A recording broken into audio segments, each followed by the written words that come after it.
السلام عليكم ورحمة الله وبركاته. ازيكم عاملين ايه؟ يا رب تكونوا بخير. النهارده الريفيو بتاعي عن منتجات شركة لوفيا الفرنسية. انا كنت اشتريت المنتجات دي من حوالي 3 سنين قبل المقاطعة للمنتجات الفرنسية. احنا في مصر هنا كانت في مقاطعة عندنا بقالنا اكتر من 3 4 سنين المنتجات الفرنسية، وانا كنت اشتريتهم بالفعل، وكنت قلت في فيديو من الفيديوهات ان انا هعمل ريفيو عنهم بعد ما استخدمهم فترة طويلة عشان اقدر اقول رأيي بكل صراحة زي ما عودتكم بكل مصداقية.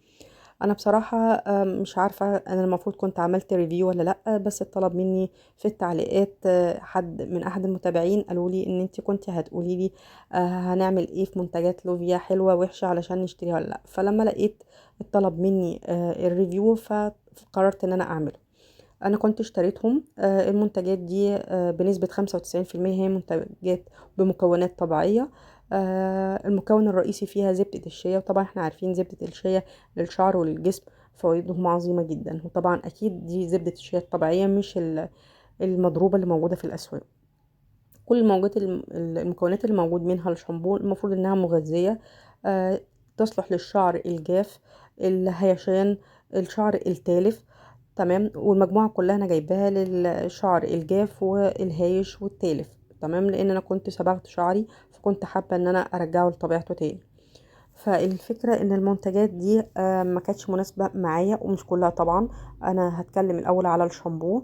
والشامبو انا استخدمته فترة طويلة لحد ما العبوة خلصت. الشامبو حسيت انه منشف لي شعري، ما ادانيش نتيجة طبيعية، ترطيب مثلا او خلى شعري ترجع لطبيعته خالص. هو بالعكس نشف لي شعري، مع العلم انا كنت بستخدمه مع المجموعة كلها كاملة زي ما كانوا كاتبين ان لازم استخدم الشامبو ومعاه البلسم بتاعه ومعاه حمام الكريم والسيرم. انا بصراحة اكتفيت بالشامبو واكتفيت بالسيرم، بس مش السيرم اللي هو بيتاخد في اثناء الشاور، لا انا جبت الليف ان منه. هما نوعين بلسم، ده بيتحط، ده الحمام كريم. انا اقصد ان انا جبت البلسم بتاعه، هتكلم عليه طبعا تاني. بس الحمام كريم بتاعه بصراحة حاجة تحفة جدا. منتجات طبيعية، حمام الكريم بيرطب الشعر بشكل غير طبيعي. آه، بتحس الفرق بعد ما بتستخدمي حمام الكريم. طبعا الشعر بيكون ناشف جدا، الشامبو بيخليه ناشف جدا. بعد ما بستخدم الحمام الكريم الشعر بيطرى جدا، فحمام الكريم بتاعهم فعلا رائع. لو بدلنا الشامبو بنوع تاني واستخدمت حمام الكريم هيديني نتيجة روعة، لان الشامبو ما جابش معايا نتيجة، وعلى ما اعتقد بعض الريفيوهات قالت برضو ان ما كانش نتيجته عالية واحسن حاجة. بس حمام الكريم بتاعه انا اشتريت منه قبل كمان المرة دي، يعني المرة دي ما كانتش بالنسبة لي اول مرة اشتري فيها الحمام الكريم. انا كان بالنسبة لي الشامبو الليف ان كان اول مرة، لكن الحمام كريم انا بستخدمه من فترة قبل كده كمان.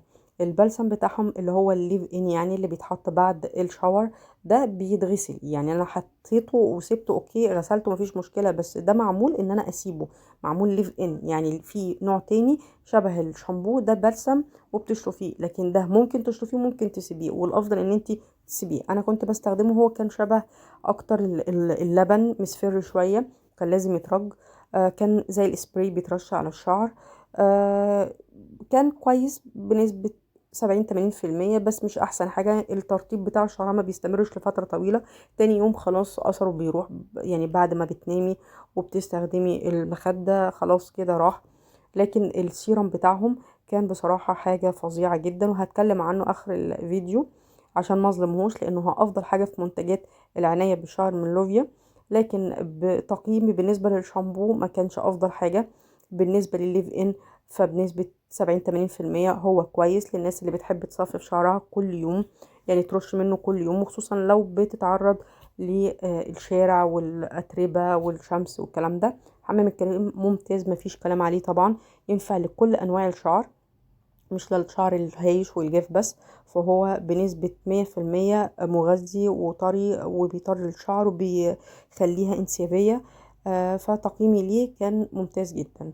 انا بالنسبة للمجموعة دي بصراحة لو ما كانش مقاطعة انا كنت قررت يعني هجيب تاني الحمام الكريم، وكنت هجيب الليف ان، بس هستخدمه استخدام ممكن مرة او مرتين في الاسبوع مش بشكل يومي يعني. لان انا محجبه مش بتعرض للشمس والاتربه، فالموضوع بالنسبه لي ما كانش هيبقى ليه اهميه كبيره عندي. لكن الحمام كريم بالنسبه لي كنت هستمر عليه مدى الحياه. بالنسبه لي الحمام الكريم كان فظيع جدا، وما زلت بشكر فيه برغم المقاطعه. بس دي شهاده وده ريفيو مصداقيه، لازم اقول بكل صراحه رايي فيهم. انا بعد تصوير الفيديو بصراحة لقيت السيرم، وده كان حاجة بالنسبة لي مهمة جدا، لان السيرم كان برضو من الحاجات اللي انا قررتها مع الحمام الكريم. ممكن بقالي اكتر من 6 سنين بستخدمهم، لكن الشامبو والليف ان هم اللي كانوا بالنسبة لي جداد. فلما دخلتهم على السيرم وحمام الكريم، قلت وقررت ان انا خلاص هعمل الريفيو بعد ما استخدم كل المنتجات، عشان اقدر اتكلم بشكل عام على كل المنتجات واقول رأيي فيها بكل صراحة. فانا لما عملت الريفيو كنت مقتنعة تماما بالسيرم، وكنت مقتنعة تماما بحمام الكريم، فارشحهم بنسبة 100%. لو انت مقاطعة زيي فخلاص في بديل كتير في السوق، وانا نزلت فيديوهات كتيرة قوي الفترة اللي فاتت عن المنتجات الكويسة اللي موجودة حاليا في السوق المصري، بدايل للشامبوهات والحمامات الكريم والبلسم والحاجات عموما المقاطعة عندنا.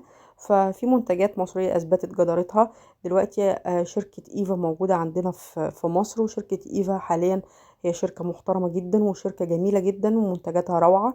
وأنا طبعا بقالي سنتين بشتغل على منتجات إيفا، عناية بشعر والجسم وترطيب وحاجات كتيرة قوي. وبصراحة هنزلكم فيديو بالتفصيل على منتجات إيفا. ده السيرم سوري. بعد ما لقيته أنا حبيت إن أنا أوريه لكم طبعا معايا. هو كان رهيب جدا وكان فظيع وكان اجمل حاجه بجد في المجموعه، ومغذي. وكان لو حطيت منه مره واحده في خلال الاسبوع بيخلي شعري مترطب. ده كان الريفيو بتاعي، ويا رب اكون قدرت افيدكم. ولو عجبكم الفيديو ما تنسوش لايك وشير. ولو انت اول مره تشوفيني في القناه ما تنسيش تشتركي وتعملي سبسكرايب.